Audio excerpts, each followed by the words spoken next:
Occupy Baltimore. What do you guys have an opinion about that? Unorganized.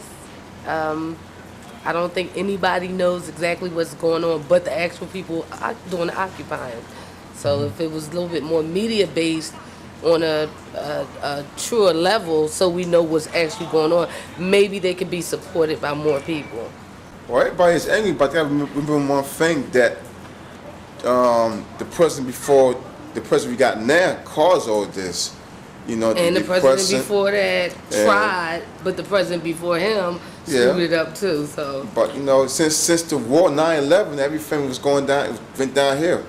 You know, sending troops to overseas, to Afghanistan and Iraq, and that's cost money. You know, $10 billion a month. That $10 billion a month could used for America. Right. But see, nobody realized that was one blame the new president. You know, Obama. You know, he didn't cause this. Bush caused this. So I mean, before the war, everything was happy. But now, ever since the war, the economy went down to the toilet. So these Occupy Wall Street people maybe have a point. I mean, they may have a point, but we don't know what their point is because no one is actually telling us where they're standing, what they're standing for. You know, they're just taking up space. They're occupying space, basically. So, I mean, we have Occupy in Philly, too. Like, our city hall is littered with tents and little camps made up, and there's no one out there speaking. They're just sitting around talking, passing out flyers. Nobody's talking about it. So I have no clue when I walk by my own city hall what's actually going on. So I just go about my business. They try to blame Wall Street. Wall Street not to blame. I mean, it's the people who run the government, the president and the Congress. They need to get together and get the jobs going instead of the Republicans fighting Democrats. They need to work together. You know, the rich people don't get taxed that much, but us people that work hard is getting taxed more than the rich people. I mean, and that's not fair.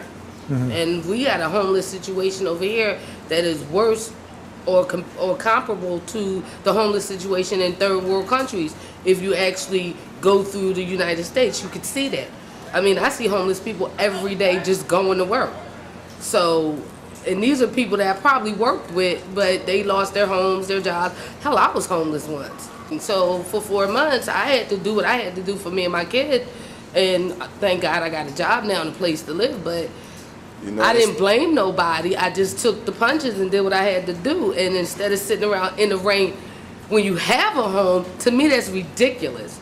You know, sitting in a tent, you have a home. Like, fight from your home to help other people and that don't. I remember growing up, it was the poor, middle class, and rich. Now it's the middle class. I mean, it's the rich, and now the middle class is the poor now. Right. So it's not. We're all like. We all poor. Do you think that's by design?